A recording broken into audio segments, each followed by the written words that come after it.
하나님 말씀은 구약성경 신명기 27장 15절에서 26절까지입니다. 우리 같이 한 목소리로 함께 읽겠습니다. 장색의 손으로 소각하였거나 부어 만든 우상은 여호와께 가증하니 그것을 만들어 은밀히 세우는 자는 저주를 받을 것이라 할 것이요 모든 백성은 응답하여 말하되 아멘 할지니라. 그의 부모를 경홀히 여기는 자는 저주를 받을 것이라 할 것이요 모든 백성은 아멘 할지니라. 그의 이웃의 경계표를 옮기는 자는 다 저주를 받을 것이라 할 것이요 모든 백성은 아멘 할지니라. 맹인에게 길을 잃게 하는 자는 저주를 받을 것이라 할 것이요 모든 백성은 아멘 할지니라. 객이나 고아나 과부의 송사를 억울하게 하는 자는 저주를 받을 것이라 할 것이요 모든 백성은 아멘 할지니라. 그의 아버지의 아내와 동침하는 자는 그의 아버지의 하체를 드러냈으니 저주를 받을 것이라 할 것이요 모든 백성은 아멘 할지니라. 짐승과 교합하는 모든 자는 저주를 받을 것이라 할 것이요 모든 백성은 아멘 할지니라. 그의 자매 곧 그의 아버지의 딸이나 어머니의 딸과 동침하는 자는 저주를 받을 것이라 할 것이요 모든 백성은 아멘 할지니라. 장모와 동침하는 자는 저주를 받을 것이라 할 것이요 모든 백성은 아멘 할지니라. 그의 이웃을 암살하는 자는 저주를 받을 것이라 할 것이요 모든 백성은 아멘 할지니라. 무죄한 자를 죽이려고 뇌물을 받는 자는 저주를 받을 것이라 할 것이요 모든 백성은 아멘 할지니라. 이 율법의 말씀을 실행하지 아니하는 자는 저주를 받을 것이라 할 것이요 모든 백성은 아멘 할지니라. 아멘. 저주를 받을 자들이라는 제목으로 설교하려고 합니다. 이제 레위 사람들이 이제 에발산과 그리심산의 중간에 서서 이제 축복과 저주에 대해서 축복 받을 자들과 저주 받을 자들에 대해서 이제 큰 소리로 외칩니다. 그래서 먼저 이제 저주를 받을 자들에 대해서 이제 열거하고 있습니다. 전체 9가지의 경우인데 우상을 조각하거나 부어 만들어 은밀히 세우는 자, 이것은 십계명에서 우상금지 명령이겠죠. 이것은 그러니까 십계명의 첫 번째 돌판에 있는 내용 가운데 바로 이것으로 요약 압축을 하고 있다. 그 다음에 두 번째로는 부모를 경홀히 여기는 자, 이것도 이제 십계명에 나와 있는 부모를 공경하라고 하는 제5계명의 내용입니다. 그리고 이웃의 경계표를 옮기는 자, 이것은 탐심 그리고 도둑질에 해당이 되겠죠. 그리고 맹인에게 길을 잃게 하는 자, 이것은 십계명에서 정확하게 이것은 뭐라고 이야기할 수는 없습니다. 그리고 객이나 고아나 과부의 송사를 억울하게 하는 자, 이것은 이제 거짓 증거에 해당이 되겠고, 또 아버지의 아내, 짐승 또는 자매나 의붓자매, 장모, 동침하는, 이것은 이제 간음과 관련된 것입니다. 그리고 이웃을 암살하는 자, 살인이겠고, 또 무죄한 자를 죽이려고 뇌물을 받는 자, 이게 이제 죽이는 자가 아니라 여기서는 이제 뇌물 받는 것에 대해서 거론하고 있는 것이기 때문에, 이것은 재판을 하는 사람이겠는데, 이것도 이제 거짓 증거에 해당할 것입니다. 그리고 이 율법의 말씀을 실행하지 않는 자, 이들을 향해서 저주 받을 것이라, 저주를 받을 것이라 할 것이요 모든 백성은 아멘 할 것이다. 우리가 여기에 이제 저주를 받을 자 9가지의 경우를 쭉 읽어봤습니다만 여기에 해당되기가 쉽지 않습니다. 그러니까 우리가 보통 율법 이렇게 이야기하면 마치 굉장히 사람들이 지키기에 어려운 아주 그러한 내용인 것처럼 생각을 하기 쉽습니다만은 실제로 율법을 들여다보면 이미 이렇게 상식적인 사람들은 그런 걸 지키지 않습니다. 그리고 어떤 사회, 어떤 시대에도 율법에 있는 대부분의 내용들은 그 나라의 도덕 수준에서 그렇게 벗어나지 않습니다. 성경에서 요구하는 일상생활에서의 이런 명령들, 금지하는 것이든 행해야 한다고 하는 적극적인 의무이든 이런 것들이 보통 어느 사회나 가지고 있는 그 도덕적 수준과 그렇게 다르지가 않습니다. 하지만 이제 하나님과 관련했을 때 이게 이제 제일 사실은 까다롭죠. 오직 여호와 하나님 한 분만을 섬겨야 하고 그 외에 그 어떤 것은 어떤 다른 것에도 의지하지 말 것에 대한 이 유일신 신앙이 이제 가장 어렵습니다. 왜냐하면 사람은 자기 나름대로 살아가는 방식이 있고 또 자기 나름대로 각 개인마다 이렇게 의지가 되는 것이 있거든요. 이게 이제 전부 우상이 되는 것인데 지금 여기서 저주받을 자들이라고 하는 이것은 결단코 절대로 있어서는 안 되는 일들입니다. 그러니까 이 가운데 이제 우상을 조각하거나 부어 만들어서 은밀히 세우는 것, 이런 경우도 마찬가지지 않습니까? 이렇게 우리가 적극적으로 우상을 이렇게 하겠는가? 근데 중요한 것은 오늘날 우리들의 삶에 이것을 어떻게 적용을 시킬까 하는 것이죠. 이제 우리들의 삶에 이제 어떻게 적용을 시킬 것인가? 그렇게 이제 그러면 이 계명들을 하나하나 이렇게 이제 살펴보면 이게 이제 만만치 않은 겁니다. 왜냐하면 그대로는 아닐지라도 여기에서 말씀하는 이때 당시의 그 시대의 그 맥락 속에서 주어진 이 계명의 목적과 의미를 오늘날 우리들의 삶에 적용을 하면 이게 그렇게 쉽지 않은 것을 우리가 이제 알게 됩니다. 어쨌든 여기서는 이 저주를 받을 자와 축복을 받을 자에 대해서 이제 레위 사람에 의해서 선포가 되어지는데 이 저주를 받을 자들에 대해서 정확하게 이렇게 제시되고 있습니다. 그러니까요, 우리가 하나님의 말씀을 그리고 하나님의 심판을 두려워할 필요가 없어요. 왜냐하면 피할 수 있도록 저주받을 일들이 무엇인지 정확하게 규정되어 있기 때문입니다. 조금만 노력을 하면 알 수가 있고요. 그리고 우리가 결단을 하면 되거든요. 나는 그 저주받는 인생에서 벗어나고 싶다, 이렇게 결단을 하고요. 그리고 성경에서 저주받을 일이라고 규정되어진 그것을 행여라도 내가 그걸 행하고 있다면 그날로 즉시 중단하기로 결단하고 말이죠.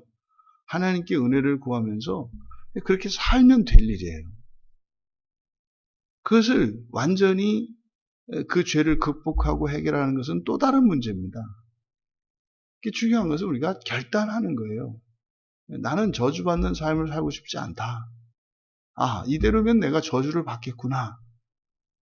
그러면 하나님께 은혜를 구하고 말이죠. 이것을 바꾸려고 살아가면 됩니다. 근데 왜 사람들이 그것이 저주받는 일인 줄 알면서도 왜 거기서 헤어나지 못하는가? 첫 번째가 결단이라고요. 생각을 하지 않아요. 이대로 있으면은 저주를 받겠네 하고 일정 거리를 두고 하나님의 말씀과 자기의 삶을 띄워놓는다고요. 그러니까 거기에 어떤 진전이 일어나지가 않습니다. 그럼 과연 내가 저주를 받을 일이로구나. 그러면 그 문제를 잊어버리지 말고 그것을 정말 내가 참으로 이대로 살 것인가를 생각을 해야죠. 그대로 똑같은 모습으로 살면서 하나님의 저주를 받을 것인가? 아니면 내가 정말 다른 삶으로 변화되고 그리고 저주에서 벗어날 것인가를 생각을 해야 됩니다. 그게 0.00001mm 차이밖에 안 되거든요. 근데 그 생각을 안 해요. 안 합니다. 그러니까 그 하나님의 말씀을 받아들이지 않고 그냥 표면에 코팅되어 있는 것처럼 그 상태로 그냥 유지한단 말이죠. 생각을 하면 되는데. 그리고 나서 계속 그렇게 한다고 괴로워한다 이 말입니다. 그러면 우리가 정말 하나님의 저주를 받는 것이 무엇인가? 이게 실감되지 않으면 그렇게 여유 있게 생각을 하는 거죠. 이 저주를 받는다는 게 뭐 살아서 뭐 이런저런 고난과 환난을 겪고 어려움을 겪는 이 정도가 아니죠. 하나님의 저주라고 하는 것은 몸에 뭐 질병이 일어나도 보통이 아니죠. 근데 하나님의 저주가 의미하는 바는 종말론적인 지옥이에요. 저주를 받을 그런 인생을 살아간다면 반드시 지옥에 갑니다. 반드시 지옥에 가는 거예요. 그거는 벗어날 길이 없습니다. 반드시 가요. 그러니까요, 뭐 이걸 가지고 겁먹고 뭐 이렇게 마음이 불편하다 이럴 것이 아니라 결단을 내려야 된다고요. 결단을. 그러면 하나님이 은혜를 주시거든요. 은혜를 주시고 나를 변화시키시거든요. 그 사이에 어떤 일들이 또 일어납니다. 저주를 받을 인생을 살던 사람이 이것은 절대로 이대로는 안 되겠구나. 바꿔야 되겠구나. 변화돼야 되겠구나. 그래서 하나님께 기도하여 은혜를 구하고 또 살면서 자신의 그 저주받을 행동들과 그 생각들을 고치기로 끊임없이 노력을 하고 살아가면 신기할 정도로 하나님께서 나도 모르는 어느 순간에 나를 변화시켜 놓은 것을 발견하게 돼요. 그러면 그 기간 동안 내 생활 속에 어떤 변화도 함께 일어납니다. 이게 그리스도인이 살아가는 일상이거든요. 여러분들의 삶 속에 지금 여기서 뭐 저주를 받을 자들에 해당하지는 않을지라도 하나님께서 우리에게 요구하시는 바 정말 그 하나님 나라에 들어가기에 부족함이 없도록 제시되어진 성경에 이러한 길들을 온전히 따라가기를 소원하시고 또 그 일들이 날마다 일상 속에서 도전이 되어지고 은혜를 받고 또 여러분의 일상 가운데 열매 맺혀지는 복된 여러분들이 다 되시기를 바랍니다. 근데 지금 여기에 쭉 읽어되어진 9가지의 저주받는 경우들 그 가운데에서도 특별히 20절에서 23절에 걸쳐서 가장 길게 제시되고 있는 것이 성적 타락과 관계된 것이에요. 그러니까 항상 이 성경에서도 우리들에게 가장 강조하고 있는 주의해야 될 이런 범죄가 성과 관련되어 있고 이 성은 곧 우상숭배로 연결되어집니다. 오늘날 우리들의 삶을 보면 이렇게 성적인 타락은 반드시 이 영적인 타락과 동반되는 것임을 우리가 잊지 말아야 합니다. 또 영적인 타락은 또 반드시 성적인 타락과 함께 일어난다는 사실을 우리가 기억해야 돼요. 이거는 역사적인 교훈입니다. 항상 우상이 판치는 그런 시대가 되면 성의 타락이 있습니다.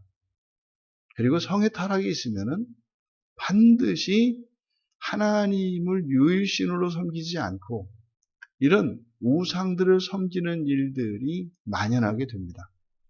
그래서 시대상을 보면 우리의 영적인 상태를 알게 되고 또 우리의 영적인 상태를 보면 앞으로 이 시대가 어떻게 변할 것인가를 알게 되는 거죠. 오늘날 뭐 지금에 와서 뭐 이런 뭐 양성 그런 말도 참 그렇죠. 이런 동성애자들을 합법화하고 뭐 그들이 마치 그런 것을 권리인 것처럼 이게 뭐 이렇게 제도화되고 뭐 이거 찬성한다, 반대한다, 무슨 그런 축제를 한다 이런 일들은 이미 오래전부터 예고되어 왔고요.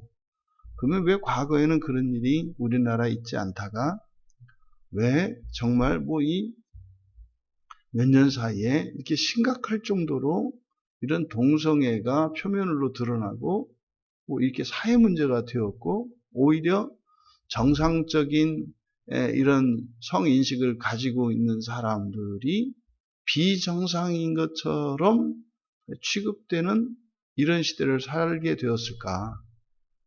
교회입니다. 이런 일이 이미 사회 현상이 되었다는 것은 무엇입니까? 교회 안에 우상을 섬기는 일이 이제는 일반화되었다는 거예요. 정말 지금은 교회 안에서 사람이 하나님 자리를 차지하고 있는 것이 너무나 많습니다. 이 심한 경우 정말 그 개개 이 교회의 목회자들이 거의 귀신이 되어버렸죠, 다. 그 목회자 자신이 우상이 되어버렸어요.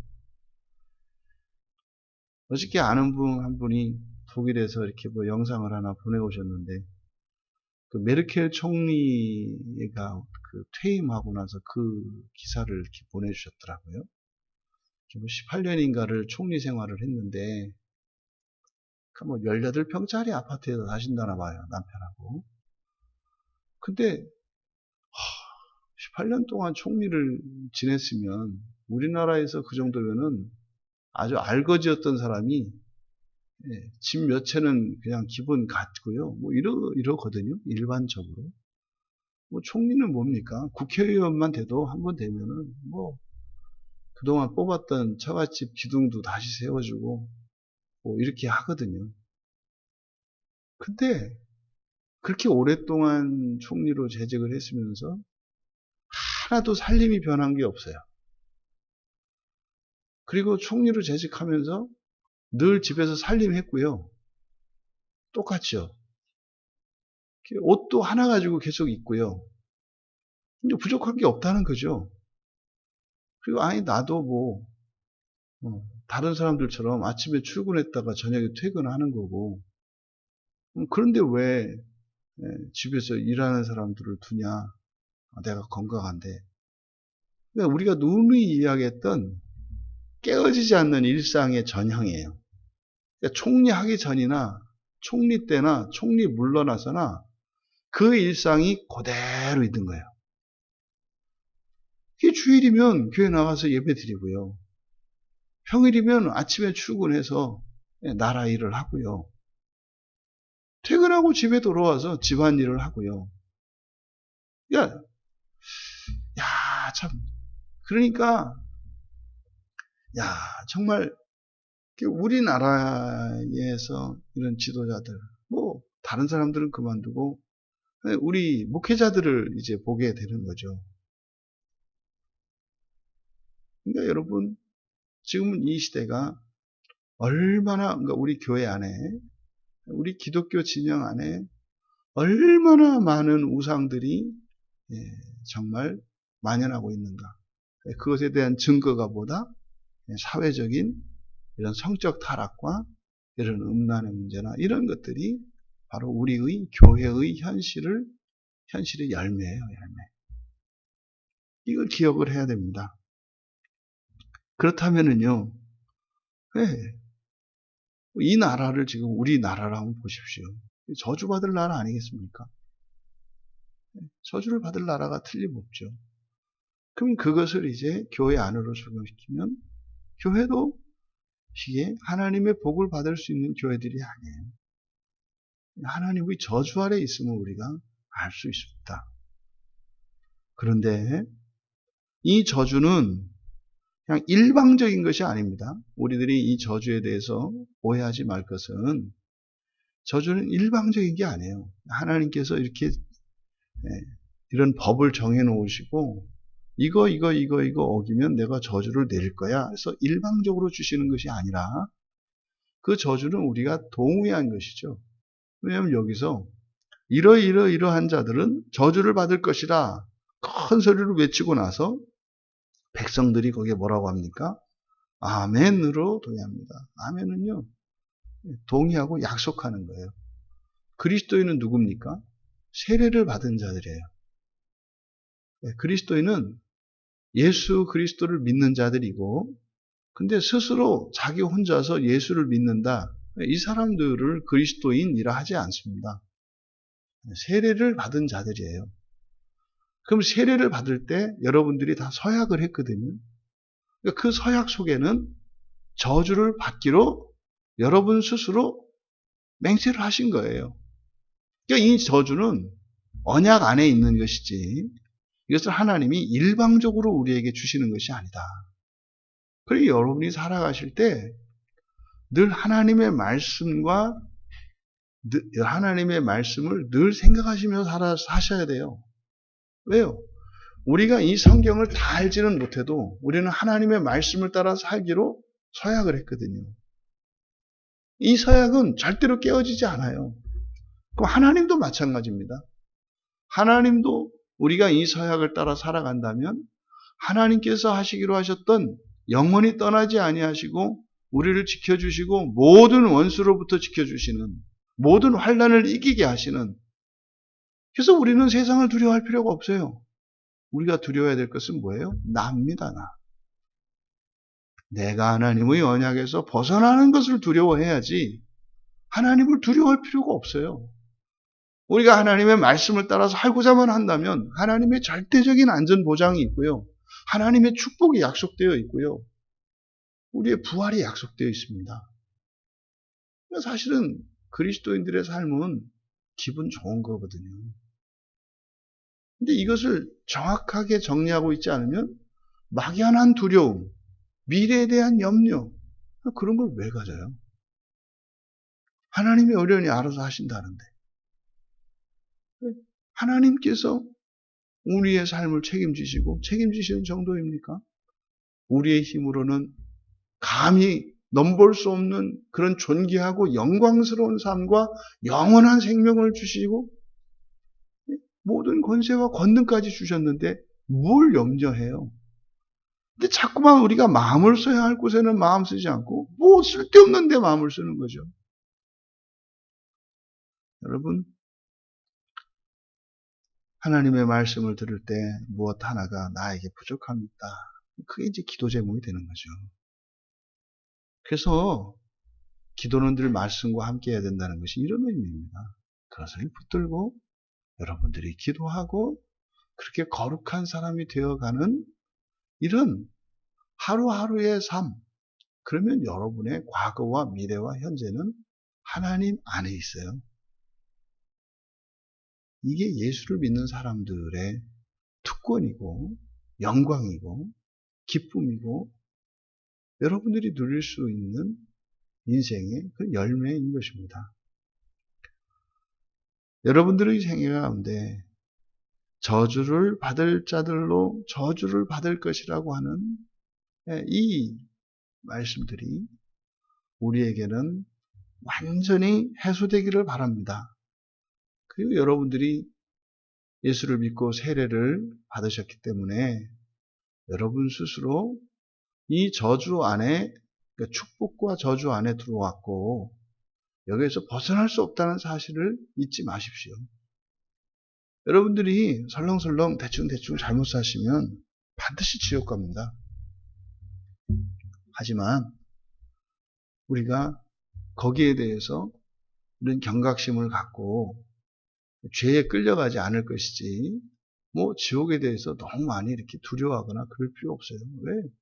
여러분과는 상관이 없는 것이거든요. 여러분에게 약속된 나라는 그 영광스러운 하나님의 나라입니다. 그 하나님의 나라에 소망을 두시고 기쁨으로 또 마음이 무너지고 이렇게 죄가 우리를 끌려고 할 때 지옥에 대해서 묵상하시면서 이걸 가지고 내가 이렇게 살면서 지옥에 갈 것인가 생각하시고 그리고 결단하시고 기도하시면서 하나님의 은혜를 구해서 그렇게 날마다 우리의 삶에 드려졌던 저주는 사라지고 축복으로 가득 차시기를 주님의 이름으로 축원합니다. 존귀하신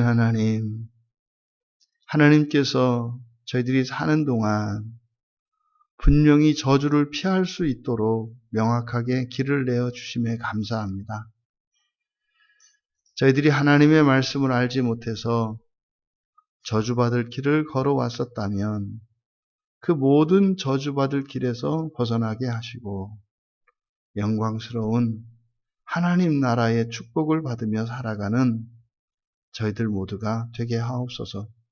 감사하며 예수님의 이름으로 기도하옵나이다.